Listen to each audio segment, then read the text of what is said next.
जानकी जीवन स्मरण जय जय राम पार्वती पते हर हर महादेव पुंडलीक वरदा हरि विठ्ठल श्री अनंत कोटी ब्रह्मांड नायक राजाधिराज सच्चिदानंद सद्गुरु श्री ब्रह्मचैतन्य महाराज की जय. श्री महाराजांच्या सेवेमध्ये दासबोधाची उजळणी पाहताना ब्रह्मनिरूपण समास आपण पाहतोय. आपण म्हणजे मीपण, मीपण म्हणजे जीवपण, जीवपण म्हणजे अज्ञान संग जडला, इतकं स्पष्ट आणि परखडपणे समर्थांनी सांगितलं. आपण आत वळून आपल्या व्यवहाराला जरा तपासूया. आपण विचार करतो, आपण बुद्धीमध्ये निर्णय घेतो, आपण कोणत्या ना कोणत्या कर्मांमध्ये अडकतो. हे सगळं आपण ज्या देहाच्या मार्फत करतो तोच आपण आहोत. हा जो भाव आपला दृढ होतो ते मीपण आहे. हे आपण म्हणजे मीपण, मीपण म्हणजे जीवपण, आणि हा मी कोण तर मी म्हणजेच जीव. आता जीव हा शब्द इथे अशासाठी वापरलेला आहे कारण आपण जन्माला आलो असं आपल्याला वाटतं म्हणून तो जीव. म्हणून आपल्याला कुठेतरी असंही वाटतं की आपण मरणार म्हणून तो जीव. जीवपण म्हणजे अज्ञान असं समर्थ म्हणतात, आणि हा एकंदरीत संग आपल्याला लागलेला आहे. हा भाग कालच्या निरूपणामध्ये आपण विस्तृतपणे पाहिला. समर्थांचं म्हणणं आहे, सोडिता तया संगासी ऐक्य घडे निस्संगासी, कल्पनेविण प्राप्ती अधिकार ऐसा. कल्पना म्हणजे नेमकं काय? असं पहा, आत्ता आपल्यापाशी जी वस्तू नाही त्या वस्तूचा आपण समजा विचार करायला लागलो तर त्याला कल्पना म्हणता येईल. उदाहरणार्थ, आत्ता आपण चंद्रावरती नाही पण आपण चंद्रावर आहोत असा विचार आपण केला तर ती कल्पना ठरली. आपल्याजवळ आत्ता 25,000 कोटी रुपये नाहीत. आपण जर अशी कल्पना केली की 25,000 कोटी रुपये आहेत आणि मग त्याचा विनियोग मी अमुक अमुक प्रकारे करेन, तर ती कल्पना झाली. म्हणजे जे अस्तित्वात नाही त्याचा विचार करणं किंवा त्या संबंधीचं चिंतन करणं याला कल्पना म्हणता येईल. म्हणजेच कल्पना ही गोष्ट अस्तित्वातच नाही. समर्थ आपल्याला म्हणतायत, कल्पनेविण प्राप्तीसी अधिकार ऐसा. म्हणजे साधक कोणत्या अवस्थेमध्ये पोहोचतो ते समर्थांनी इथं सांगितलेलं आहे की तो आत्मज्ञानाचा अधिकारी होतो. पण कसा? तर कल्पनेचा त्याग केल्यामुळं. आता हे आपल्याला उघड उघड प्रचितीला येतं की आपण चंद्रावरती नाही, किंवा उघड उघड आपल्याला आपल्या जवळचे पैसे माहीत असतात. त्यामुळं व्यवहारातील कल्पना आपल्याला लगेच पटते. पण आपण मूलतः जर कल्पनेमध्ये असू तर, जसं की समजा आपण झोपलो आणि आपल्याला स्वप्न पडलं. स्वप्नामध्ये जर कुणी आपल्याला सांगायला लागलं की अरे तू स्वप्नात आहेस, तर ते आपल्याला पटणार नाही. कारण मुळातच आपण स्वप्नामध्ये आहे आणि स्वप्नात कुणीतरी आपल्याला सांगतंय की तू स्वप्नात आहेस, तर हे सगळं एकंदरीतच स्वप्न झालं नाही का? त्यामुळं मग ते आपल्याला पटत नाही. तसं आपल्या कल्पनेच्या बाबतीत आपलं होतं. म्हणजे पहा बरं का, आपण आत्ता दासबोध समजून घेण्याचा प्रयत्न करतोय हे सुद्धा खरं कल्पनेतच सुरू आहे. आणि ज्या भूमिकेतून आपण दासबोध समजून घेण्याचा प्रयत्न करतोय ती भूमिकासुद्धा कल्पनेमध्येच आहे. आपल्याला कुठे ब्रह्मज्ञान आहे, पण आपण ब्रह्मज्ञान समजून घेण्याचा प्रयत्न करतोय. कल्पनेचा हा असा खेळ आहे. समर्थ म्हणतायत की कल्पनेविण प्राप्तीसी अधिकार ऐसा असं साधकाचं होतं, पण त्यासाठी त्याला त्याचा संग सोडावा लागेल. आता इथं संग सोडणं आणि आपल्या कल्पनेचा निराश करणं या दोन्ही गोष्टी एकाच अर्थानं आहेत. जी गोष्ट अस्तित्वात नाही ती कल्पना आहे. काय अस्तित्वात नाही? तर आपला देहभावच मुळी अस्तित्वात नाही. म्हणून आपला देहभाव ही खरी कल्पना झाली. मग देहभाव किंवा देहबुद्धी कल्पना असेल तर तोच संग झालेला आहे. त्याचा जर त्याग झाला तर मग समर्थ म्हणतात, ऐक्य होये निस्संगासी. आपलं जे स्वरूप आहे, आपला जो आत्मा आहे, किंवा समजेल अशा भाषेत सांगायचं झाल्यास जे आपण आहोत ते खरं म्हणजे निस्संग आहोत. पण आपण आपल्याला संग लावून घेतला तो मूळ देहबुद्धीच्या कल्पनेमुळं. म्हणजे आता आपण गुंत्यामध्ये अडकलेलो आहे, आपलीच आपल्याला सोडवणूक करून घ्यायची आहे. ज्ञानेश्वर महाराज म्हणतात, आपुली आपण करा सोडवण, संसार बंधन तोडी वेगी. आता ही जी सोडवणूक आपल्याला करून घ्यायची आहे ती मात्र काहीही न करता करून घ्यायची आहे. ही गोष्ट आपण सूक्ष्मतेनं समजून घेऊया.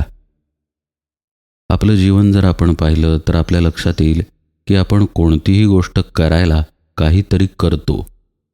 समजा आपण चहा बनवला तर चहा बनवण्यासाठी आपण काहीतरी हालचाल करतो. गॅसजवळ जाऊ, गॅस पेटवू वगैरे वगैरे. आपण गणित सोडवलं तर गणित सुटण्यासाठी आपण गणित सोडवण्याची कृती करतो. अशा प्रकारे कर्मातून काहीतरी घडतं अशी आपल्याला सवयच लागलेली आहे. इथे मात्र याच्या उलट करायचं आहे. आपण जे जे काही करत आहे ते सगळं थांबवायचं आहे. आपल्या इंद्रियांनी, आपल्या मनानी, चित्तानी, बुद्धीनी आपण जी जी हालचाल करतो ती सगळी थांबवायची. ती थांबली की गुंता आपोआप सुटणार आहे. पहा बरं का, आपण जर व्यवहाराच्या दृष्टीनं विचार केला तर हे आपल्याला पटणार नाही. काही न करता काही कसं घडेल असाच प्रश्न आपल्या मनात येईल. आत्ता ही निरूपण ऐकण्याची कृती आपण करतोय म्हणून निरूपण ऐकण्याची क्रिया घडत आहे. म्हणजे कृतीशिवाय क्रिया घडणार नाही किंवा काही क्रिया केल्याशिवाय कर्म होणार नाही असाच आपला समज आहे. पण परमार्थामध्ये नेमक्या याच्या उलट दिशेचा प्रवास आहे. आपण करतो म्हणजे काय करतो? आपली बुद्धी वापरतो म्हणजे नेमकं काय करतो? आपले हातपाय वापरतो, डोळे कान नाक वापरतो म्हणजे काय करतो? आपल्या देहाची आणि आपल्या अंतरिंद्रियांची हालचाल आपण करतो आणि त्यानं आपण काहीतरी करत आहे, काही कर्म घडत आहे अशा अनुभवामध्ये शिरतो. आणि असा न्यायच आहे की इंद्रियांनी केवळ आणि केवळ दृश्याचं ज्ञान होतं. मग आपण हातांनी काही करू, डोळ्यांनी काही पाहू, नाहीतर मन चित्त बुद्धी यांचा वापर करू. यांच्या कक्षेमध्ये जे काही येईल ते सगळं दृश्य आहे. परमात्मा किंवा आपण जे स्वरूपानं आहोत ते मात्र दृश्याच्या पलीकडे आहे. याचाच अर्थ असा की आपण आपल्या परीनं कितीही हालचाल केली तरी हा गुंता सुटणार नाही. गुंता सुटायचा असेल तर आपली हालचाल आपल्याला बंद करावी लागेल. व्यवहारातलं आणखी एक उदाहरण पाहूया. दोरीमध्ये गुंता तयार होतो. तो गुंता सोडवायला आपल्याला दोरी बाहेरून पकडावी लागते. योग्य ती दोरी पकडली आणि खेचली तर गुंता सुटतो. नाही खेचली किंवा अयोग्य दोरी पकडली गेली तर गुंता आणखी घट्ट होतो. आणखी विशेष म्हणजे जर गुंता न सोडवता तसाच ठेवला तर तो सुटतच नाही. याच्या अगदी उलट परमार्थामध्ये घडतं. आपण जेव्हा कुठलंही कर्म न करण्याच्या स्थितीमध्ये येतो, स्थिती बरं का, तेव्हाच हा जीवभावाचा किंवा संघाचा जो गुंता तयार झालेला आहे तो आपोआप निघून जातो. आता काहीही न करणं म्हणजे निष्क्रिय होणं नाही. साधनेमध्ये प्रयत्नपूर्वक शून्यावस्थेकडं वाटचाल करणं म्हणजे काहीही न करणं. श्री महाराज एके ठिकाणी म्हणतात पहा की नामासाठी तुम्ही नाम घ्या. याचा अर्थ असा की नामाची धार सुरू असताना नामाव्यतिरिक्त आणखी कसलाही विचार, आणखी कसलेही चिंतन, आशा, अपेक्षा, अनुभवाची वाट पाहणं किंबहुना मी नाम घेत आहे हा भावही श्री महाराजांना तिथे नको आहे. केवळ आणि केवळ नाम राहिलं पाहिजे. त्या नामामध्ये जर आपला कर्तृत्व भाव शिरला तर आपण नाम घेत आहोत आणि मायाकडनं नाम घडलं अशा प्रकारच्या अनेक उपाध्या येऊन चिकटतील. हे काहीही न ठेवता श्री महाराज म्हणतात की केवळ नाम घ्या, फक्त नाम घ्या, फक्त राम म्हणा असं ते म्हणतात. राम म्हणाच्या आधी फक्त हा शब्द जो आहे तो काहीही इतर करू नका हे सांगणारा आहे. तसंच ध्यानसाधनेमध्ये आहे. ध्यानसाधनेत आपण काय करतो? काहीही न करण्याचाच तर अभ्यास करतो. देह शांत बसवलेला आहे, डोळे मिटून घेतलेले आहेत, कानावरती काही आवाज येत असतील तर त्याकडं दुर्लक्ष करायचं आहे. मग राहिला केवळ मनाचा प्रश्न. मन विचार रूपानं समोर येतं किंवा संकल्प विकल्प रूपानं समोर येतं, त्यालाही शांत करायचं आहे. म्हणजेच कोणत्याही हालचालीशिवाय केवळ बसणं ही खरी ध्यान साधना होईल. साक्षी होऊन राहणं ही खरी ध्यान साधना होईल. जसं नामस्मरणात आहे तसंच ध्यानात आहे की अतिरिक्त काहीही करायचं नाही. केवळ शांतपणे नामात राहायचं आहे किंवा ध्यानात राहायचं आहे. दोन्हीही ठिकाणी जर आपण विचार करत राहिलो तर दोन्हीही साधना घडणार नाहीत. म्हणजे या दोन्ही साधनांमध्ये आपण मूलतः काही न करण्याच्या अवस्थेमध्ये शिरतो. आता प्रश्न असा येतो की व्यवहारात जसं काही केल्याशिवाय काही घडत नाही, तर हे परमार्थामध्ये काही न करता कसं काय संग सुटणार किंवा गुंता सुटणार? त्याचं कारण असं, जो गुंता झालेला आहे तो मुळातच भ्रमरूप आहे. जो संग झालेला आहे तो मुळातच खोटा आहे. व्यवहारात दोरीनी झालेला गुंता खरा असतो, म्हणून त्याला खऱ्या हातानं सोडवावं लागतं. व्यवहारातलं उदाहरण दिलं बरं का. पण परमार्थातला हा गुंता म्हणजे जीवभावाचा संग मुळातच भ्रमरूप आहे. जे काही आपण करायला जाऊ ते आपण त्या भ्रमातूनच करायला जाऊ. मी जीव, मज बंधनं, मज आहे जन्म मरण, याच भावातून आपण कर्म करायला जाऊ. म्हणून काही न करणं या अवस्थेत येणं म्हणजेच आपली जी सहज स्थिती आहे त्या स्थितीपर्यंत पोहोचण्याचा अभ्यास करणं. नामाच्या समासामध्ये समर्थ म्हणतात, काहीच न करुनी प्राणी रामनाम जपे वाणी, तेणे संतुष्ट चक्रपाणी भक्ता लागी सांभाळी. आपण जो काहीही न करण्याचा खोलातील अर्थ पाहतोय तोच अर्थ या ओळीमध्ये लपलेला आहे. जोपर्यंत आपण मन, चित्त, बुद्धी या गोष्टी जाग्या ठेवून त्यांनी हालचाल करत आहे, मग भले आपण डोळे मिटलेले असू किंवा नामस्मरण करत असू किंवा नसू, तर तोपर्यंत आपण स्वरूपापर्यंत पोहोचणार नाही. आपली हालचाल शांत करून रामनाम जपे वाणी अशा स्थितीत गेलं पाहिजे, हे समर्थ सांगत आहेत. म्हणजे रामनाम याचा अर्थ केवळ अक्षरी नाम नसून आपल्या स्वरूपाची स्मृती तिथे लपलेली आहे. आपण जे आत्मस्वरूपानं आहोतच ते आपलं असलेपण नामामध्ये लपलेलं आहे. आणि हे आपलं असलेपण नामरूपाशिवाय आहे, स्वयंपूर्ण आहे, किंवा समर्थांच्या भाषेत सांगायचं झाल्यास निस्संग आहे. म्हणजे यातून एक अर्थ उघड झाला की आपलं स्वरूप निस्संग असेल तर आपल्याला जो संग झालेला आहे तो भ्रमरूपच असणार. म्हणूनच काहीही हालचाल न करता आपोआप हा भ्रम निघून जातो. मग काहीच न करुनी प्राणी रामनाम जपे वाणी असं जर घडत असेल तर तेणे संतुष्ट चक्रपाणी भक्ता लागी सांभाळी हे घडत आहेच की. हा चक्रपाणी कोण आहे? आपलं स्वरूपच तर आहे.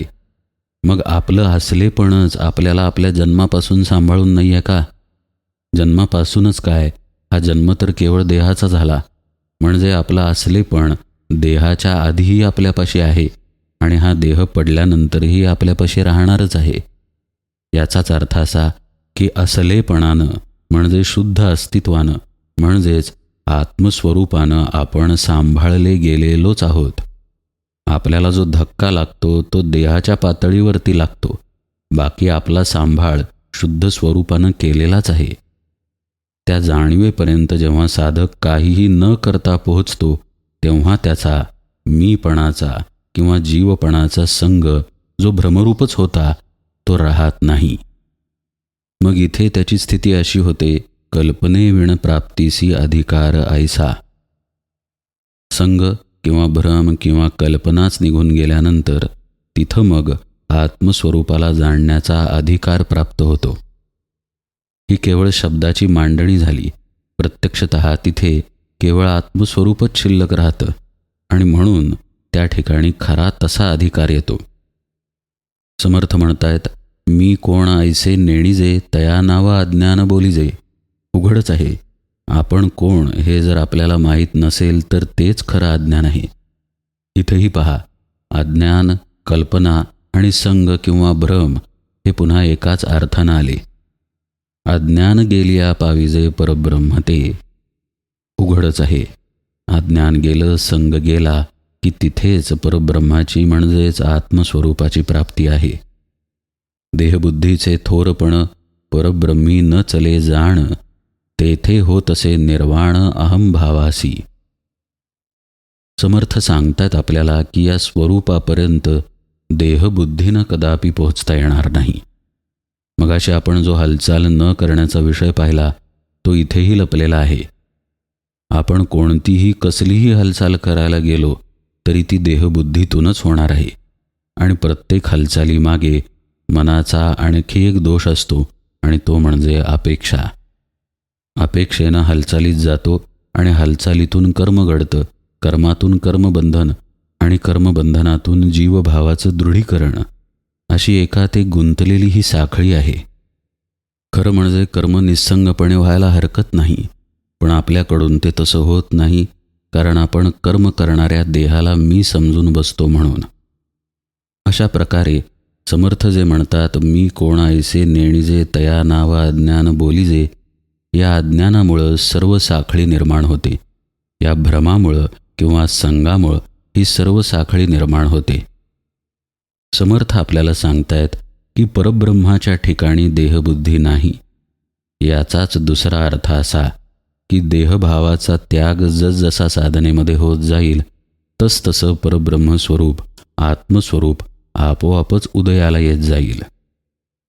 सूर्य आणि पृथ्वीचा दृष्टांत पाहूया. सूर्यामध्ये कुठे बदल आहे?